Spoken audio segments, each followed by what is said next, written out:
बिस्मिल्लाहिर्रहमानिर्रहीम। अस्सलाम वालेकुम डियर स्टूडेंट। आज का जो हमारा टॉपिक है उसमें हमने कंपोनेंट ऑफ रेस्पिरेटरी सिस्टम को डिस्कस कर रहे हैं। अच्छा, लास्ट लेक्चर में भी हमने डिस्कस किया था कि रेस्पिरेटरी सिस्टम वो सिस्टम होता है जो इन्वायरमेंट से ऑक्सीजन लेगा, ब्लड को देगा, ब्लड आगे फिर टिश्यू तक पहुंचा देगा। इसी तरह फिर ब्लड से कार्बन डाइऑक्साइड लेगा, इन्वायरमेंट के अंदर रिलीज़ करेगा। अब उस पूरे सिस्टम के अंदर जिसने ऑक्सीजन को लेके ब्लड में भेजना है, उस पूरे सिस्टम के अंदर कौन कौन सी चीज़ें हैं, कौन कौन से पार्ट्स हैं। सबसे पहले रेस्पिरेटरी सिस्टम में एक टर्म इस्तेमाल होती है रेस्पिरेटरी ट्रैक। ट्रैक का लफ्ज़ी मतलब होता है रास्ता। तो हवा की जो गुजरगाह है, हवा का जो रास्ता है रेस्पिरेटरी सिस्टम के अंदर, उसको रेस्पिरेटरी ट्रैक कहा जाता है। तो रेस्पिरेटरी सिस्टम के वो ऑर्गन जो एक रास्ता बनाते हैं, पैसेज का मतलब एक रास्ता बनाते हैं। इस रास्ते में क्या होगा, through which air flow in and out of the body. इस रास्ते से गुजर के हवा बॉडी में जाएगी, ब्लड में जाएगी, और फिर ब्लड से कार्बन डाइऑक्साइड निकल के इन्वायरमेंट के अंदर आएगी। यानी गैसेस का जो एक्सचेंज बॉडी और इन्वायरमेंट के दरमियान हो रहा है वो इस रास्ते से होगा। आगे ये जो रेस्पिरेटरी ट्रैक है, इसके दो पोर्शन है। एक है अपर रेस्पिरेटरी ट्रैक और एक है लोअर रेस्पिरेटरी ट्रैक। सबसे पहले हमारा जो रेस्पिरेटरी ट्रैक है उसमें मुख्तलिफ किस्म के कंपोनेंट है, मुख्तलिफ किस्म के पार्ट्स हैं। नेज़ल कैविटी है, फेरिंग्स है, लेरिंग्स है, ट्रेकिया है, लंग्स हैं। फिर लंग्स के अंदर भी आगे काफ़ी सारी चीज़ें हैं। तो इन सारी चीज़ों में से अपर पोर्शन में कौन सी चीज़ें आएंगी और लोअर पोर्शन में कौन सी चीज़ें आएंगी, इसको फिर हम वन बाय वन डिस्कस करेंगे। तो पहले डिस्कस करते हैं अपर रेस्पिरेटरी ट्रैक। अच्छा, हमारे रेस्पिरेटरी सिस्टम या रेस्पिरेटरी ट्रैक की तीन चीज़ें मिला के अपर रेस्पिरेटरी ट्रैक बनते हैं। एक नेज़ल कैविटी है, एक फेरिंग्स है और एक लेरिंग्स है। ठीक है, नेज़ल कैविटी, फेरिंग्स हलक को कहा जाता है। लेरिंग्स ये जो हमारे पास विंड पाइप होता है, हवा की जो नाली होती है, उसकी जो टॉप पे एक स्ट्रक्चर लगा हुआ कार्टिलेज का बना हुआ, तो उसको लेरिंग्स कहा जाता है। तो इन तीन चीज़ों को मिला के हमारे पास क्या बन जाता है, अपर रेस्पिरेटरी ट्रैक। अच्छा, अपर रेस्पिरेटरी ट्रैक का काम ये है कि हवा को बॉडी में लेके जाना और बॉडी से हवा को निकालना, movement of air into and out of the body. और इसका एक और काम भी है कि इसने हवा को साफ करना है, ह्यूमिडिफाई, नमी वाला बनाना है और उसको बॉडी टेम्परेचर के मुताबिक लेके आना है। वार्म का मतलब यहाँ ये नहीं है कि बहुत ज़्यादा गर्म, उसको बॉडी टेम्परेचर के मुताबिक लेकर आना।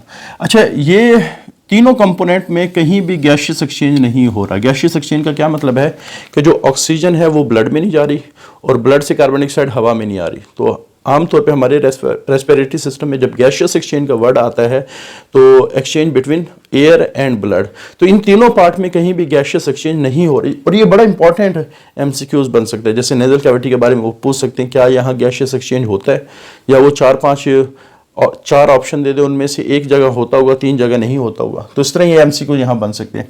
अच्छा, जो पहला पार्ट है नेज़ल कैविटी, हवा जिन सुराखों के जरिए से नाक में दाखिल होती है उसको नॉस्ट्रल्स कहा जाता है। External opening of nose lead to the nasal cavity. अच्छा, इसकी डेफिनेशन क्या है कि नॉस्ट्रल्स जो नथने हमारे हैं, इनके फ़ौरन बाद नाक के अंदर की जो खाली जगह जिसमें हवा जाती है उसको नेज़ल कैविटी कहा जाता है। इट इज़ अ लार्ज, ये काफ़ी बड़ी है, एयर फिल्ड स्पेस, और ये हवा से भर जाती है और ये नाक के नीचे या अंदर होती है। और इसके अंदर भी छोटे छोटे ना रास्ते हैं। नेज़ल कैविटी इस तरह नहीं है कि एक बड़ा सा हॉल की तरह का स्ट्रक्चर, बल्कि इसके अंदर भी छोटे छोटे रास्ते हैं। और ये रास्तों की जो दीवारें हैं, सेप्टम कहते हैं किसी दीवार को या किसी सेपरेशन को जिसकी वजह से दो चीज़ें अलग-अलग हो जाएं, पार्टीशन, तकसीम करना। तो नेज़ल कैविटी को सेप्टम के ज़रिए से छोटे छोटे रास्तों में तकसीम किया गया है। और ये जो सेप्टम है, ये जो दीवार है, ये बनी किससे होती है, ये हमारे नेज़ल बोन के एक छोटे से पार्ट से मिलके बनी है। पूरी नेज़ल बोन ये दीवार नहीं बनाती, नेज़ल बोन का एक छोटा सा हिस्सा वो इस दीवार को बना रहा होता है। ठीक है, फंक्शन इसका ये है कि इसने एयर कंडीशनिंग करनी है, कि हवा को बेहतर बनाना है ताकि वो फेफड़ों में जाके नुकसान ना करे। एयर कंडीशनिंग का मतलब हवा को बेहतर बनाना। जैसे जो ही हमारे पास हवा सांस के ज़रिए से अंदर जाती है और नेज़ल कैविटी से मूव करती है, इट इज़ वार्म्ड, इसको गर्म किया जाता है। क्योंकि ठंडी हवा जब हमारे फेफड़ों में जाएगी तो उससे बहुत सारे इन्फेक्शन के, बहुत सारे आपके जैसे नमूनिया वगैरह के चांसेस बढ़ जाते हैं। तो ये बॉडी टेम्परेचर के मुताबिक हवा को लेके आता है। और ह्यूमिडिफाई, उसको नमी वाला करते हैं, क्योंकि नमी वाली जो हवा है उसका मुख्तलिफ किस्म की ट्यूब से, मुख्तलिफ किस्म की चीज़ों से गुजरना क्या होता है, आसान होता है। और ये काम कौन कर रहा है, ब्लड वेसल्स। ये जो नाक की दीवार है उसमें खून की जो नालियाँ हैं, उसमें जो खून फ्लो कर रहा है वो 37 सेंटीग्रेड है, यानी बॉडी टेम्परेचर के मुताबिक उसका टेम्परेचर। आपने देखोगा ये जो एसी वगैरह होते हैं उसमें पाइप लगे होते हैं छोटे छोटे, तो पाइप के अंदर ठंडा लिक्विड मूव कर रहा होता है। तो जब हवा पाइप से टकराती है और पाइप के अंदर ठंडा लिक्विड मूव कर रहा है, तो पाइप ठंडे लिक्विड की वजह से ठंडे हो गए। हवा जब पाइप से टकराएगी तो ऑटोमेटिकली क्या हो जाएगी, ठंडी हो जाएगी। इसी तरह आप ये समझ लें कि जो ठंडी हवा जब नाक में गई तो वो जो नाक के अंदर की सरफस है जिसमें खून की नालियाँ हैं और उस खून की नालियों में खून मूव कर रहा है और उस खून का टेम्परेचर 37, जिसकी वजह से पूरी सरफस का टेम्परेचर क्या हो जाता है, 37। जब हवा उस सरफस से टकराएगी तो ऑटोमेटिकली उसके टेम्परेचर क्या हो जाएगा, वार्म हो जाएगा और वो बॉडी टेम्परेचर के मुताबिक आ जाएगी। ठीक है। अच्छा, दूसरा हमारे पास इसका काम है filtration of air. Filtration of air का लफ्ज़ी मतलब तो ये है कि हवा को साफ़ करना। जैसे हमारे नोज़ में ना हेयर होते हैं और हमारे नोज़ में एक म्यूकस मेम्ब्रेन होती है जो हर वक्त एक लेसदार मादा प्रोड्यूस करती है जिसका नाम क्या है, म्यूकस। ये दोनों चीज़ें, नोज़ के हेयर और म्यूकस मेम्ब्रेन ने जो म्यूकस प्रोड्यूस की हमारे नोज़ के अंदर, ये दोनों चीज़ें जब इनसे हवा गुजरती है तो ये हवा के अंदर जो पार्टिकल्स होते हैं, कुछ पॉल्यूटेंट होते हैं, कुछ पोलन ग्रेन होते हैं, जो मुख्तलिफ़ किस्म की चीज़ें हवा के अंदर मौजूद होती हैं, ये उनको ट्रैप कर लेती है और हवा जब नीचे जाती है तो बिल्कुल साफ़ सुथरी हवा जाती है। तो ये जो म्यूकस और hair trap the large particle, जो आमतौर पे फॉरेन पार्टिकल होते हैं हवा के अंदर, तो उनको ये ट्रैप कर लेते हैं, पकड़ लेते हैं, यानी इनको फिल्टर कर देते हैं बिफोर। फिर हवा जो दे गो डीपर, जब नीचे की तरफ जाती है यानी हमारी सांस की नाली में, फेफड़ों में, तो ऑटोमेटिकली वो साफ़ सुथरी हो चुकी होती है। अच्छा, इसी तरह हमारा ये जो दो फंक्शन है, एक हवा को की क्वालिटी को बेहतर बना रहा है, उसको गर्म कर रहा है, उसको नमी वाला बना रहा है। दूसरा फंक्शन हवा को, ये दोनों का ताल्लुक रेस्पिरेटरी सिस्टम के साथ। लेकिन तीसरा जो फंक्शन है वो एक नोज़ का अलहदा से फंक्शन है, उसका रेस्पिरेटरी सिस्टम से कोई ताल्लुक नहीं है। हमारे नेज़ल कैविटी में काफ़ी सारे कीमो रिसेप्टर होते हैं जो केमिकल के साथ रिएक्ट कर रहे होते हैं। केमिकल से रिएक्शन से मुराद ये है वो केमिकल की नेचर को डिटेक्ट कर रहे होते हैं और फिर एक सेंस ऑफ स्मेल बनाते हैं। और बाद दफ़ा अगर किसी खाने की खुशबू अच्छी हो ना तो वो टेस्ट में भी हेल्प कर रहे होते हैं। ठीक है।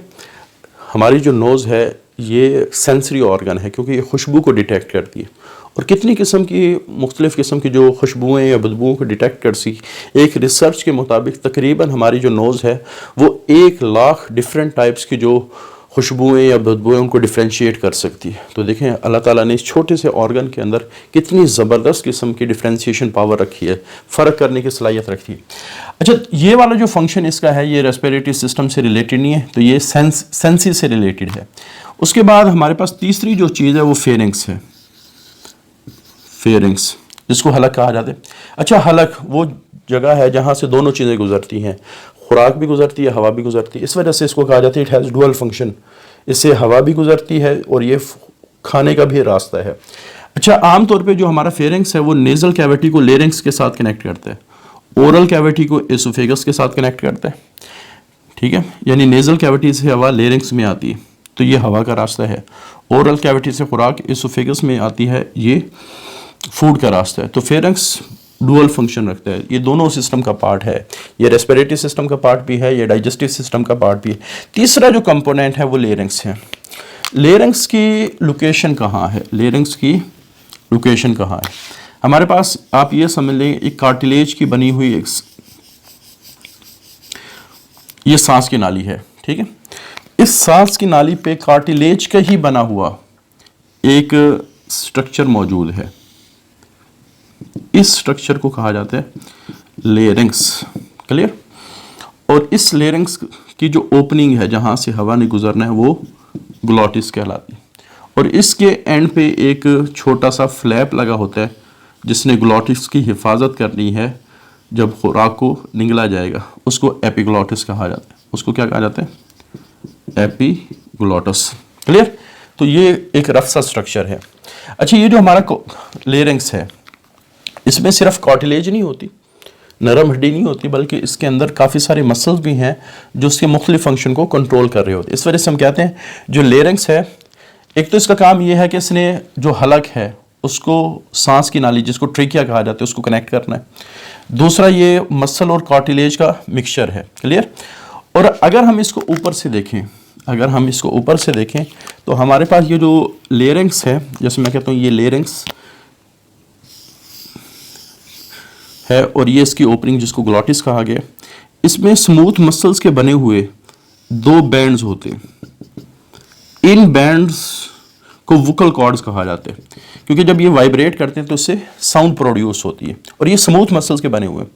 तो larynx also called voice box, larynx को वॉइस बॉक्स कहा जाता है क्योंकि इसमें 2 बैंड्स होते हैं स्मूथ मसल्स के बने हुए। अब वोकल कॉर्ड, वोकल का मतलब ही आवाज़ से रिलेटेड होते हैं, वॉइस प्रोडक्शन से। कॉर्ड्स कहते हैं धागों को या रस्सियों को या किसी तारों को कहा जाता है। तो इनका काम क्या है? वोकल कॉर्ड वाइब्रेट, जब ये वाइब्रेट करते हैं when air flow over it, इनके ऊपर से जब हवा गुजरती है तो ये वाइब्रेट करते हैं एंड प्रोड्यूस साउंड, और हवा और आवाज़ को प्रोड्यूस करते हैं। अच्छा, ये सारा काम कौन करवा रहे हैं? लेरिंजियल मसल्स, लेरिंग्स के जो मसल्स हैं वो करवा रहे हैं। लेरिंग्स के मसल कैसे करवाते हैं? अभी हमने एक बार डिस्कस की कि लेरिंग्स के अब 2 काम हो गए, एक तो इससे हवा ने गुजरना है, आना जाना है, दूसरे इसने वॉइस प्रोड्यूस करनी है। तो कौन सी कंडीशन में हवा का गुजरना आना जाना आसान होगा, कौन सी कंडीशन में वॉइस प्रोड्यूस होगी? ठीक है, आमतौर पे जब हम बोल रहे होते हैं ना उस वक्त हम सांस नहीं ले सकते। ठीक है, इस वजह से आपने देखा होगा कि अगर एक बंदा बहुत ज़्यादा अल्फाज तेज़ी से कह रहा हो ना तो उसको थोड़ी देर बाद ना सांस चढ़ जाता है। क्योंकि सांस चढ़ना है क्या? जब हमारी बॉडी को लगता है कि ऑक्सीजन कम होने लगी है, वो फ़ौरन ही हमारे रेस्पिरेटरी सिस्टम को मैसेज भेजती है। वो रेस्पिरेटरी सिस्टम ज़बरदस्ती फेफड़ों को और हमारे रेस्पिरेटरी सिस्टम को तेज़ करता है और जल्दी जल्दी ऑक्सीजन को मंगवाता है। ये आप कह सकते हैं, इसको कहते हैं सांस का चढ़ना। ठीक है, लेरिंजियल मसल जो लेरिंग्स के अंदर मौजूद हैं, ठीक है, यहाँ करके मौजूद हैं, इनकी मुख्तलिफ कैटेगरीज हैं।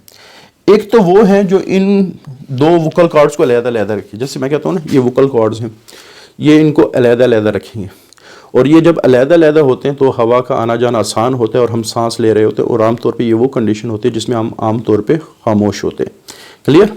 तो पहली काम तो ये कि जो लेरिंग्स के मसल वो वोकल कॉर्ड को अपार्ट, वो अलग-अलग रखते हैं, सो ब्रीदिंग अलाउ। दूसरे ये है कि जो मसल जो इनको क्लोज करेंगे। अच्छा, क्लोज करने का फ़ायदा ये होगा कि जब हवा गुजरेगी तो फिर इनको सही तरह वाइब्रेट करवाएगी। अगर रास्ता ज़्यादा हो तो हवा का इतना प्रेशर डेवलप नहीं होगा, वाइब्रेशन नहीं होगी, तो लेकिन वो सांस लेने के लिए आसान है।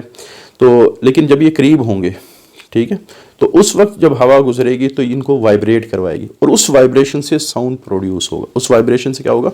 साउंड प्रोड्यूस होगा। तो other muscle in vocal cord move them together, जब इनको इकट्ठा वाइब्रेट करवाती है to allow production of sound. अच्छा, फिर कुछ मसल ऐसे हैं जो इनको टाइट करते हैं। अच्छा, इनके टाइट होने से, इनके लूज होने से जो साउंड की पिच है, उसकी जो वॉल्यूम है, उसमें फ़र्क आता है। जैसे आपने देखा होगा जो गिटार होता है ना, जो म्यूज़िकल इंस्ट्रूमेंट है, अक्सर जो गिटार बजा रहे होते हैं ना उस पर एक वायर लगी होती है, उसको वाइब्रेट कर रहे होते हैं जिसकी वजह से साउंड प्रोड्यूस होता है। लेकिन जो गिटार वाला है उसने एंड से भी पकड़ा हुआ होता है, एंड के ऊपर कुछ नॉब्स होते हैं, उन नॉब्स को वो कभी टाइट कर रहे होते हैं, कभी लूज़ कर रहे होते हैं। उसकी नॉब को टाइट करने, लूज़ करने से जो वायर है वो टाइट और लूज़ हो रही होती है, जिसकी वजह से एक ही तार के अंदर मुख्तलिफ़ किस्म के वो साउंड प्रोड्यूस करवा सकते हैं। तो ये आप कह सकते हैं बिल्कुल सेम इसी तरह के ये जो वोकल कॉर्ड्स होते हैं, जब ये टाइट होते हैं, जब ये लूज़ होते हैं तो डिफरेंट किस्म की साउंड प्रोड्यूस होती है। आपने देखा होगा लड़कियों की आवाज़ आमतौर पे बारीक होती है, उनकी पिच हाई होती है, और लड़कों की आवाज़ आमतौर पे भारी होती है, उनकी पिच कम होती है। तो ये जो पिच की एडजस्टमेंट है वो इनकी टाइटनेस की वजह से है। कुछ मसल इनके को लूज़ करवाते हैं, कुछ मसल इनको आप कह सकते हैं टाइट करते हैं। इसी तरह कुछ मसल इनकी टून को एडजस्ट करते हैं। तो आमतौर पर ये जो सारे मसल्स हैं जो इसकी प्रॉपर मूवमेंट करवा रहे हैं ड्यूरिंग साउंड प्रोडक्शन, उनका काम आवाज़ की क्वालिटी को बेहतर बनाना है। कभी वॉल्यूम को तेज़ करना, कभी वॉल्यूम को कम करना, कभी पिच को तेज़ करना, कभी पिच को कम करना। ये उन्हीं मसल, जैसे आप लोगों को सामने एक यहाँ टेबल नज़र आ रहा होगा, इसमें 7-8 किस्म के मसल्स हैं जो मुख्तलिफ़ किस्म के फंक्शन करवा रहे होते हैं इस लेरिंग्स के अंदर। ठीक है, तो उन सारे मसल को क्या कहा जाता है? लेरिंजियल मसल्स कहा जाता है। तो पिच से मुराद आवाज़ का भारी होना या बारीक होना, वॉल्यूम से मुराद आवाज़ का हल्का होना या तेज़ होना। अच्छा, इसी तरह हमारे पास चूँकि लेरिंग्स बना होता है कार्टिलेज से, और लेरिंग्स के एक टुकड़ा जो ऊपर की तरफ होता है आमतौर पे लेरिंग्स के, उसको एपिग्लॉटिस कहा जाता है। तो एपिग्लॉटिस का एक कार्टिलेजिनियस फ्लैप, एक कार्टिलेज का टुकड़ा that present in front end above the larynx, जो लेरिंग्स के ऊपर होता है और किसके ऊपर होता है? ओपनिंग, और जिस ओपनिंग के ऊपर होता है उस ओपनिंग को ग्लॉटिस कहा जाता है। अच्छा, जब इंसान सांस लेता है तो एपिग्लॉटिस इसी पोजीशन पर रहता है, इसी पोजीशन पे रहता है, जिसकी वजह से हलक से सांस गुजर के ग्लॉटिस के रास्ते हवा की नाली में आता है और यहाँ से वापस चला जाता है। लेकिन जब बंदा स्वेलो करता है तो स्वेलो जब चीज़ मुंह के अंदर होती है ना, जुबान के ऊपर होती है, तो जब कोई फूड का पार्टिकल स्वेलो किया जाता है तो जुबान को पीछे मूव किया जाता है। अच्छा, जो जब जुबान पीछे जाती है, ये हमने चैप्टर नंबर 9 के अंदर पूरा मैकेनिज्म पढ़ा था स्वेलोइंग का, तो उसमें हमने कहा था जुबान ना पीछे की तरफ आती है। अच्छा, उस पीछे की तरफ आने की वजह से दो काम होते हैं। ये जो लेरिंग्स है ये ऊपर की तरफ, ये आप समझ लें कि ये एपिग्लॉटिस है, तो लेरिंग्स ऊपर की तरफ जाता है और ग्लॉटिस नीचे की तरफ आता है, जिसका फ़ायदा क्या होगा कि आम तौर पे ये जो ग्लॉटिस है वो बंद हो जाएगा इस एपिग्लॉटिस की वजह से, और हमारा जो फूड का जो पार्टिकल है वो खुराक की सांस की नाली में नहीं जाएगा। बैकवर्ड मोशन ऑफ टंग, जब जुबान पीछे की तरफ आती है, रेजेस द लेरिंग्स, वो लेरिंग्स को ऊपर की तरफ उठाती है, एपिग्लॉटिस डाउनवर्ड, और एपिग्लॉटिस को नीचे की तरफ गिराती है और ग्लॉटिस को बंद कर देती है, जिसका फ़ायदा क्या होगा, prevent the material to enter the larynx, जो लेरिंग्स है उसके अंदर मटेरियल इंटर नहीं होगा। अच्छा, आपने अक्सर देखोगे खुदा न खास्ते एक ज़र्रा हमारे सांस की नाली में चला जाए ना, फ़ौरन खांसी प्रोड्यूस होती, ये हमारी बॉडी का डिफेंसिव मैकेनिज़्म है। हमारे जो लेरिंग्स होता है इट इज़ हाईली सेंसिटिव, कि कोई भी खुराक का ज़रा जब उसकी दीवार से आके टकराता है ना, तो फ़ौरन ही उस दीवार के अंदर बहुत ज़्यादा सेंसरी न्यूरॉन होते हैं, फ़ौरन ही मैसेज जाते हैं हमारे स्पाइनल कॉर्ड को और एक खांसी शुरू हो जाती है। उस खांसी का काम क्या है कि उस पार्टिकल को बाहर की तरफ भेजना। तो रिफ्लेक्स उस काम को कहा जाता है जो ऑटोमेटिकली खुद परफॉर्म हो रहा हो, इसको हम कहते हैं रिफ्लेक्स। तो ये जो खांसी है ये खुद ब खुद बॉडी करवाती है अपनी, आप कह सकते हैं अपने आप को बचाने के लिए कि फूड का पार्टिकल सांस की नाली में ना जाए। If swallowed material inter the larynx, अगर निगला हुआ पार्टिकल लेरिंग्स में जाएगा, ये लेरिंग्स को इरिटेट करना शुरू कर देगा, यानी उसकी दीवारों से टकराएगा, प्रोड्यूस स्ट्रॉन्ग कफिंग रिफ्लेक्स, शदीद किस्म की खांसी होगी, जनरली एक्सपेल द मटेरियल, और इस खांसी की वजह से मटेरियल को एक्सपेल निकाला जाएगा फ्रॉम लेरिंग्स, लेरिंग्स से निकल के थ्रॉट हलक में आ जाएगा, हलक से वो खुराक की नाली में भी जा सकते हैं और बाहर भी जा सकते हैं। थ्रॉट ये फेरिंग्स का दूसरा नाम है, ठीक है। तो ये हमारा अपर रेस्पिरेटरी ट्रैक कंप्लीट हो गया। इंशाल्लाह अगले लेक्चर में हम इसका जो दूसरा पार्ट है रेस्पिरेटरी ट्रैक का, लोअर रेस्पिरेटरी ट्रैक, उसको डिस्कस करेंगे। आज के लिए इतना ही, अल्लाह हाफिज़।